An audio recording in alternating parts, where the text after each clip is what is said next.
ఆడ మనిషే కదా మనం చెప్పినట్టు వింటుందని ప్రైమ్ మినిస్టర్ చేశారు. కానీ తన మాట తప్ప వేరే ఎవ్వరి మాట వినకుండా ఐరన్ లేడీ ఆఫ్ ఇండియా అన్న బిరుదు తెచ్చుకున్నారు. ఆవిడకెదురు తిరిగిన ఎక్స్పీరియన్స్డ్ మేల్ పొలిటీషియన్స్ ను ఎదిరించి ఒంటరిగా పోరాటమే కాకుండా 1971లో బంగ్లాదేశ్ ను లిబరేట్ చేసి దేశ ప్రజల చేత దుర్గామాత అని పిలిపించుకున్నారు. ఇండియాస్ డార్కెస్ట్ ఫేస్ ఆఫ్ డెమోక్రసీగా చెప్పుకునే మోస్ట్ కాంట్రవర్షియల్ ఎమర్జెన్సీ తర్వాత కూడా మెజారిటీతో గెలిచి తిరిగి ప్రైమ్ మినిస్టర్ అయ్యారు. నేనెవరి గురించి చెప్తున్నానో ఇప్పటికే మీకు అర్థమై ఉంటుంది. నేను ఇప్పుడు చెప్పబోయే story only women prime minister of India Indira Gandhi గారి గురించి. హలో ఫ్రెండ్స్, తండ్రి ప్రైమ్ మినిస్టర్గా ఉన్నప్పుడు కూతురు ప్రైమ్ మినిస్టర్ అవడంలో గొప్పేంటి అని అనిపిస్తుంది. మనం ఇక్కడ అర్థం చేసుకోవాల్సిన విషయం ఏంటంటే పొలిటికల్ బ్యాక్గ్రౌండ్ ఒక వ్యక్తిని పొలిటీషియన్ చేయగలదు, కానీ లీడర్ చేయలేదు. వాళ్ళ క్యాపబిలిటీ, ముఖ్యంగా జీవితం నేర్పిన పాఠాలు ఒక వ్యక్తిని లీడర్గా మారుస్తాయి. ఇందిరాగాంధీ గారి జీవితంలోనూ అటువంటి పాఠాలు ఎన్నో ఉన్నాయి. ఇందిరాగాంధీ 19 నవంబర్ 1917 ఉత్తరప్రదేశ్లోని ప్రయాగ్రాజ్లో పుట్టారు. ఆవిడ అసలు పేరు ఇందిరా ప్రియదర్శిని. ఆవిడ వెల్తీ ఫ్యామిలీలో పుట్టినప్పటికీ తండ్రి అయిన జవహర్లాల్ నెహ్రూ స్వాతంత్ర పోరాటంలో పాల్గొంటూ ఎప్పుడూ బిజీగా ఉండేవారు. మరోవైపు తల్లి కమలా నెహ్రూ టీబీ వ్యాధితో బాధపడుతున్నారు. జవహర్లాల్ నెహ్రూ గారిని కలవటానికి ఇంటికెప్పుడు ఫ్రీడమ్ ఫైటర్స్, పొలిటీషియన్స్, పోలీస్ వస్తుండేవారు. ఇటువంటి ఎన్విరాన్మెంట్ లో పెరగడం వల్ల ఇందిరాగాంధీ గారిలో చిన్న వయసులోనే ధైర్యం, దేశభక్తి ఏర్పడ్డాయి. ఇందిరాగాంధీ గారికి 12 సంవత్సరాలు ఉన్నప్పుడు 1930లో బాల్ చక్ర సంఘ్, వానర్ సేన పేర్లతో ఆర్గనైజేషన్ స్థాపించి నాన్ కోఆపరేషన్ మూవ్మెంట్ లో పిల్లలు పాల్గొనేలా చేశారు. అంతేకాకుండా ఇందిరాగాంధీ గారు చిన్న వయసులోనే ఫారెన్ నుండి వాళ్ళ రిలేటివ్ తీసుకుని వచ్చిన బట్టలు, బొమ్మలు తీసుకోకుండా భారతదేశంలో తయారు చేసిన మాత్రమే తీసుకుంటానని ఆ వయసులోనే స్వాతంత్ర పోరాటంలో భాగమయ్యారు. ఎడ్యుకేషన్లో భాగంగా శాంతినికేతన్, విశ్వభారతి విద్యాలయాల్లో చదువుకున్నప్పటికీ తల్లి అనారోగ్యం కారణంగా ఇందిరాగాంధీ గారి స్కూలింగ్ ఎక్కువగా ఇంట్లోనే జరిగింది. వాళ్ళ మదర్ టీబీ ట్రీట్మెంట్ కోసం ఇందిరాగాంధీ గారు కూడా యూరోప్ వెళ్ళవలసి వచ్చింది. ఇందిరాగాంధీ గారికి 18 సంవత్సరాలు వయసు ఉన్నప్పుడు 1936లో తల్లి కమలా నెహ్రూ చనిపోయారు. ఆ తర్వాత ఇందిరాగాంధీ హిస్టరీ చదువుకోవడానికి ఆక్స్ఫోర్డ్, ఇంగ్లాండ్ వెళ్లారు. అక్కడే ఆవిడ ఫెరోజ్ గాంధీని కలిశారు. ఆయన ఒక గుజరాతీ పార్సీ. ఇంగ్లాండ్లో ఉన్నప్పుడే ఫెరోజ్ గాంధీ గారు ఇందిరాగాంధీకి మ్యారేజ్ ప్రపోజల్ చేశారు. ట్రావెలింగ్ మీదున్న ఇష్టంతో ఇందిరాగాంధీ గారు ప్రపంచం మొత్తం తిరిగారు. వివిధ దేశాల్లో జరుగుతున్న wars, discriminations, freedom struggles, national movement లాంటివెన్నో చూశారు. ఆవిడ చదువుకున్న దానికంటే ప్రయాణం, జీవితం నుండే ఎక్కువ నేర్చుకున్నారు. ఆరోగ్యం బాగలేకపోవడం వల్ల 1941లో తిరిగి ఇండియాకు వచ్చారు. ఆ టైంలో ఇండియాలో ఇండిపెండెన్స్ మూమెంట్ పీక్స్లో ఉంది. 1942లో క్విట్ ఇండియా మూమెంట్ స్టార్ట్ కావటానికి ముందుగా ఇందిరాగాంధీ, ఫెరోజ్ గాంధీల పెళ్లి జరిగింది. ఇద్దరూ కలిసి ఫ్రీడమ్ స్ట్రగుల్లో పాల్గొన్నారు. ఇందిరాగాంధీ గారు క్విట్ ఇండియా మూమెంట్లో మైమునా బేగం పేరుతో పాల్గొన్నారు. బ్రిటిష్ ఆఫీషియల్స్ కళ్ళు కప్పి పోలీస్ నుండి తప్పించుకుని ఫ్రీడమ్ స్ట్రగుల్ను విజయవంతం చేయటానికి ఇలా చేశారు. 1944లో రాజీవ్ గాంధీ, 1946లో సంజయ్ గాంధీ పుట్టారు. పొలిటికల్ యాక్టివిటీ, ఫ్రీడమ్ స్ట్రగుల్ వల్ల ఇందిరాగాంధీ గారు పిల్లలతో దూరంగా ఉండవలసి వచ్చింది. కానీ ఆవిడకు పిల్లలతో మంచి బాండింగ్ ఉండేది. 1947లో ఇండియా విభజన అంటే పాకిస్తాన్ కోసం గొడవలు జరుగుతున్నప్పుడు రియోట్స్ ఆపటానికి ఇందిరాగాంధీ గారు చాలా పీస్ ట్రీటీస్ ఆర్గనైజ్ చేశారు. 1959లో ఇందిరాగాంధీ గారు ఇండియన్ నేషనల్ కాంగ్రెస్ ప్రెసిడెంట్గా ఎన్నుకోబడ్డారు. ఇక్కడితో ఆవిడ పొలిటికల్ జర్నీ స్టార్ట్ అయింది. కానీ 1947 నుండే ఇందిరాగాంధీ గారు ఆవిడ ఫాదర్ జవహర్లాల్ నెహ్రూతో పాటు ఇండియా తరపున ఫారెన్ ట్రిప్స్కు వెళ్లేవాళ్ళు. అంతేకాకుండా ఇండియన్ ఫారెన్ అఫైర్స్లో ఇంట్రెస్ట్ చూపేవారు. అలాగే prime minister Jawaharlal Nehru highly centralised క్యాబినెట్లో పనిచేశారు. 1964లో జవహర్లాల్ నెహ్రూ గారు చనిపోయిన తర్వాత India second prime minister Lal Bahadur Sastry గారి కింద ఇందిరాగాంధీ గారు ఇన్ఫర్మేషన్ అండ్ బ్రాడ్కాస్టింగ్ మినిస్టర్గా పనిచేశారు. ఇన్ఫాక్ట్ ఆవిడ బయోగ్రఫీ మై ట్రూత్లో కూడా శాస్త్రి గారి నుండి చాలా నేర్చుకున్నట్టు చెప్తారు. 1966లో శాస్త్రి గారి మిస్టీరియస్ డెత్ తర్వాత దేశ రాజకీయాల్లో డిస్టర్బెన్సెస్ వచ్చాయి. ఒకవైపు దేశం ఫుడ్ షార్టేజ్, ఇన్ఫ్లేషన్తో ఇబ్బంది పడుతుంది. మరోవైపు లాల్ బహదూర్ శాస్త్రి గారి లాంటి ఎఫిషియెంట్ లీడర్ను కోల్పోయిన బాధ. ఇటువంటి క్రిటికల్ టైంలో కాంగ్రెస్ను, కంట్రీను సాటిస్ఫై చేసే లీడర్ ఎవరన్న ప్రశ్న అందరిలోనూ ఉంది. మొరార్జీ దేశాయ్ ప్రైమ్ మినిస్టర్ క్యాండిడేట్గా నిలబడ్డారు. కానీ ఆయన ప్రైమ్ మినిస్టర్ కావడం సిండికేట్కి ఇష్టం లేదు. సిండికేట్ అంటే కాంగ్రెస్ పార్టీలో ఉన్న ఎక్స్పీరియన్స్డ్, ఏజ్డ్ పొలిటీషియన్స్ గ్రూప్. వీళ్ళు మొరార్జీ దేశాయ్కి వ్యతిరేకంగా ఇందిరాగాంధీ గారిని ప్రైమ్ మినిస్టర్ క్యాండిడేట్ గా నిలబెట్టారు. ఇందిరాగాంధీ గారిని నిలబెట్టడానికి మెయిన్ రీజన్ ఆమె ఒక యంగ్ ఉమెన్. ఏంటి సిండికేట్ ఉమెన్ ఎంపవర్మెంట్ కోసం ఇది చేస్తున్నారనుకుంటున్నారా? ఒక ఫీమేల్ ఏజ్ ఎక్స్పీరియన్స్ లేదు, ఒక కీలు బొమ్మలా ఆడించాలనుకున్నారు. In fact one of the syndicate member Ram Manohar Lohia Indira Gandhi గారిని గుంగి గుడియా అని అన్నారు. గుంగి గుడియా అంటే అర్థం మూగబొమ్మ అని. ఇలా అనుకోవడమే సిండికేట్ చేసిన పెద్ద తప్పు, కానీ ఈ తప్పే దేశానికి పెద్ద బ్లెస్సింగ్ గా మారింది. ఇందిరాగాంధీ గారు ప్రైమ్ మినిస్టర్ అయ్యారు, కానీ ఆవిడ ప్రైమ్ మినిస్టర్ గా పెట్టుకున్న కిరీటం ముళ్లతో చేసింది. Poverty, hunger, unemployment, inflation, challenges in international relations, ఇలా దేశ సమస్యలన్నీ ఆవిడ ముందున్నాయి. మరోవైపు వయసులో అనుభవంలో రెండింతలు పెద్దవాళ్ళైన పొలిటీషియన్స్ ఆవిడ వెనకే ఉండి ఆవిడ్ని పదవి నుండి దించే అవకాశం కోసం ఎదురు చూస్తున్నారు. ఎంతమంది మన వెనుకున్నా రాజకీయాల్లో అదంతా భ్రమే, చివరికి ఒంటరిగానే పోరాడాలి. ఈ విషయాన్ని ఇందిరాగాంధీ గారు బాగా అర్థం చేసుకున్నారు.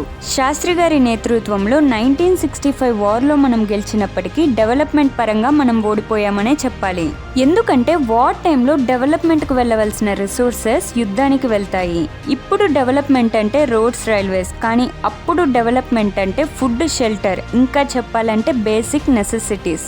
ఒక కామన్ మ్యాన్ కి కావాల్సిన బేసిక్ నెసెసిటీస్ కూడా దక్కనప్పుడు యుద్ధంలో వచ్చిన విజయం కనిపించదు. తను పడుతున్న బాధలే పెద్దవిగా కనిపిస్తాయి. ఈ బాధ ప్రభుత్వంపై కోపంగా మారుతుంది. అంటే 1965లో జరిగిన యుద్ధం ప్రభావం నెక్స్ట్ ప్రైమ్ మినిస్టర్ అయిన ఇందిరాగాంధీ గారి మీద పడ్డది. అటువంటి క్రిటికల్ టైంలో ఇందిరాగాంధీ గారు పొలిటికల్ గా, ఎకనామికల్ గా రాడికల్ రిఫార్మ్స్ తీసుకొని వచ్చారు. అలాగే నేషనల్, ఇంటర్నేషనల్ పాలిటిక్స్ లో డ్రాస్టిక్ చేంజెస్ తీసుకొని వచ్చారు. దేశంలో ఫుడ్ సెక్యూరిటీ అంటే ఆహార భద్రతను పెంచడానికి బోల్డ్ స్టెప్స్ తీసుకొని వచ్చారు.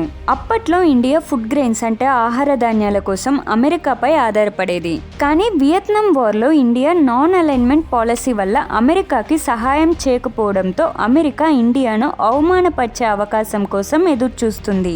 ఫుడ్ గ్రెయిన్స్ ట్రేడ్ డీల్ కోసం ఇందిరాగాంధీ గారు ఇండియా ప్రైమ్ మినిస్టర్ గా యుఎస్ కు వెళ్లారు. ఈ విజిట్ గురించి యుఎస్ నేషనల్ మీడియాలో పెట్టిన heading coat and coat new Indian leader comes begging. బాధగా ఉందా? మీకే కాదు, ఇది విన్నప్పుడు ప్రతి ఇండియన్ కు బాధ కలుగుతుంది. ఆమెను బెగ్గరని పిలిచిన, అవమానాలు చేసిన ఇండియన్స్ ఆకలి తీర్చడానికి యుఎస్ తో ఫుడ్ గ్రెయిన్స్ డీల్ కుదుర్చుకున్నారు. కానీ ఈ డీల్ టెంపరరీ మాత్రమే అని ఇందిరాగాంధీ గారికి తెలుసు. లాంగ్ రన్ లో ఇండియాలో ఫుడ్ సెక్యూరిటీ ఇంప్రూవ్ చేయడానికి శాస్త్రి గారు స్టార్ట్ చేసిన గ్రీన్ రెవల్యూషన్ ను మరింత ఉత్తేజపరిచారు.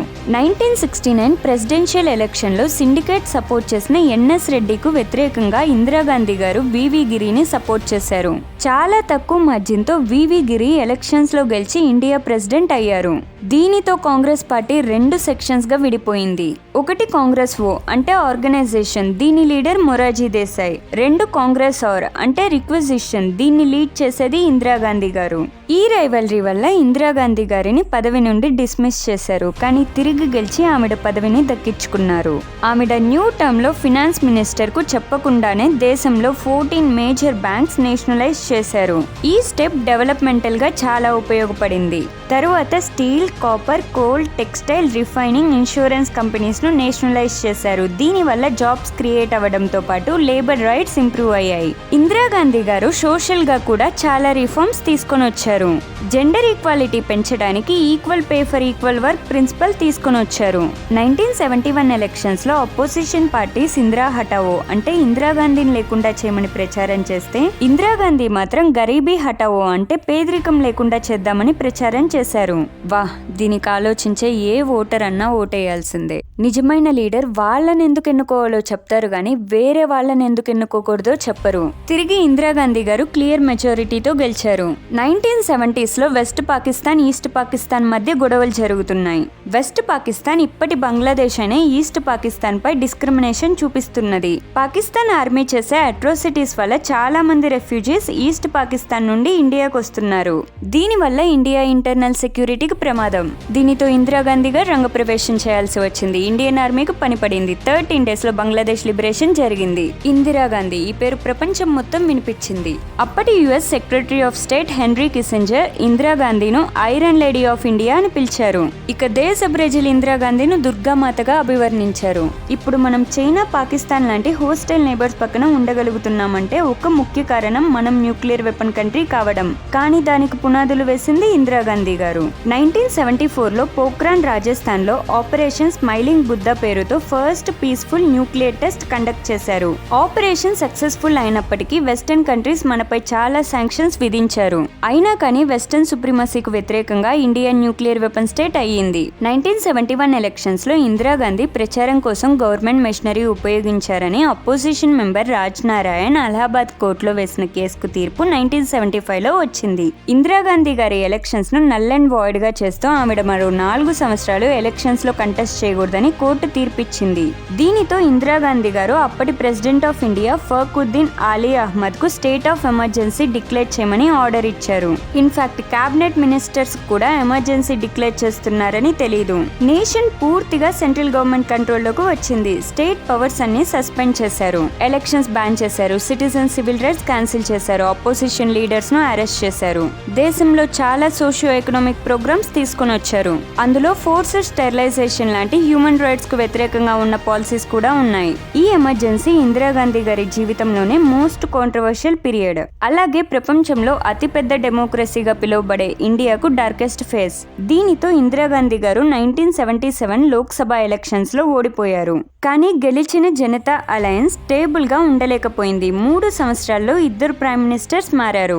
జనతా అలయన్స్ మెజారిటీ కోల్పోవడంతో 1980 మిడ్ టర్మ్ ఎలక్షన్స్ లో ఇందిరాగాంధీ గారు వైడ్ స్ప్రెడ్ పాపులారిటీతో తిరిగి ప్రైమ్ మినిస్టర్ అయ్యారు. కానీ 1980s లో సిక్ ఎక్స్ట్రీమిజం ఖాలిస్తాన్ మూవ్మెంట్ పంజాబ్ లో పీక్స్ లో ఉన్నది. ఖాలిస్తాన్ మూవ్మెంట్ ఎయిమ్ సిక్ కమ్యూనిటీకి సపరేట్ దేశం ఏర్పరచుకోవటం. ఖాలిస్తాన్ ఇష్యూ గురించి నేను తని వీడియో చేశాను, లింక్ డిస్క్రిప్షన్ లో పెడతాను, వెళ్ళి చూడండి. ఇండియన్స్ సిక్ ఎక్స్ట్రీమిజం పై యాక్షన్ తీసుకోమని డిమాండ్ చేశారు. సిక్ మిలిటెంట్స్ కు హెడ్ అయిన జర్నల్ సింగ్ భింద్రన్వాలేను పట్టుకోవటానికి ఇందిరాగాంధీ నేతృత్వంలో Indian army Amritsar golden temple లోపలికి వెళ్ళింది. దీని పేరే ఆపరేషన్ బ్లూ స్టార్. ఈ ఆపరేషన్ లో గోల్డెన్ టెంపుల్ బాగా డ్యామేజ్ అయింది. ఇండియాలోనూ వరల్డ్ వైడ్ గా ఉన్న సిక్ కమ్యూనిటీ దీన్ని సిక్ రిలీజియన్ పై అటాక్ గా భావించారు. ఇందిరాగాంధీ గారి లైఫ్ కు సిక్ కమ్యూనిటీ వల్ల థ్రెట్స్ ఉన్నాయని ఇంటెలిజెన్స్ రిపోర్ట్స్ వచ్చాయి. అంతేకాకుండా చాలా సంవత్సరాలుగా ఆవిడ బాడీ గార్డ్ గా ఉన్న బియాంత్ సింగ్ ను ట్రాన్స్ఫర్ చేయాలని ఇంటెలిజెన్స్ గ్రూప్స్ చెప్పారు. కానీ తన లైఫ్ ప్రమాదంలో ఉందని తెలిసిన ఇందిరాగాంధీ గారు సిక్ కమ్యూనిటీపై డిస్క్రిమినేషన్ చూపకూడదన్న ఒకే కారణంతో తన బాడీ గార్డ్స్ పై ఉన్న నమ్మకంతో వాళ్ళ ట్రాన్స్ఫర్ ను క్యాన్సిల్ చేసి పనిలో కొనసాగించారు. ఇదే ఇందిరాగాంధీ గారు చేసిన అతి పెద్ద ఆఖరి తప్పు. ఈ తప్పుకు జరిమానా ఇందిరాగాంధీ గారి ప్రాణం. 31 అక్టోబర్ 1984 మార్నింగ్ 9:10 కు ఐరిష్ డాక్యుమెంటరీకు ఇంటర్వ్యూ ఇవ్వడానికి ఇందిరాగాంధీ గారు ఇంటి నుండి బయటకు వచ్చారు. గేట్ దగ్గరికి రాగానే అక్కడ వెయిట్ చేస్తున్న ఆవిడ body guards Beant Singh, Satwant Singh gun తో షూట్ చేయడం స్టార్ట్ చేశారు. మొత్తం ఆవిడ బాడీలోకి 33 బుల్లెట్స్ వెళ్లాయి. వెంటనే వైట్ అంబాసిడర్ కార్ లో ఆవిడ్ని ఎయిమ్స్ కు తీసుకుని వెళ్లారు. 4 అవర్స్ లాంగ్ సర్జరీ తర్వాత సాయంత్రం 2:23 కు ఇందిరాగాంధీ గారు చనిపోయారన్న అఫీషియల్ అనౌన్స్మెంట్ వచ్చింది. ఇందిరాగాంధీ గారు మొత్తం 15 సంవత్సరాల 350 రోజులు ఇండియాకు ప్రైమ్ మినిస్టర్ గా పనిచేశారు. జవహర్లాల్ నెహ్రూ తర్వాత ఇందిరాగాంధీ గారే longest serving prime minister of India. BBC 1999 లో జరిపిన ఆన్లైన్ పోల్స్ లో ఇందిరాగాంధీ గారు ఉమెన్ ఆఫ్ ద మిలేనియం గా ఎంపికయ్యారు.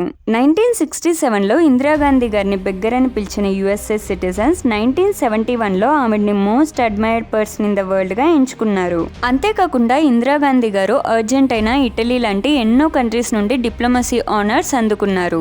మనందరికీ ఇందిరాగాంధీ గారు ఒక ఫ్రీడమ్ ఫైటర్ గా, ఒక పొలిటికల్ లీడర్ గానే తెలుసు. కానీ ఆవిడ ఒక ఎన్విరాన్మెంటలిస్ట్ కూడా. ప్రస్తుతం దేశంలోనే ఎన్విరాన్మెంట్ కన్జర్వేషన్ లో మోస్ట్ ఇంపార్టెంట్ లాస్ అయిన wild life protection act, forest conservation act, water prevention and control of pollution act, air prevention and control of pollution act ని తీసుకుని వచ్చింది ఇందిరాగాంధీ గారే. అంతేకాకుండా తగ్గిపోతున్న టైగర్ పాపులేషన్ ను కాపాడడానికి 1973లో ప్రాజెక్ట్ టైగర్ ను స్టార్ట్ చేశారు.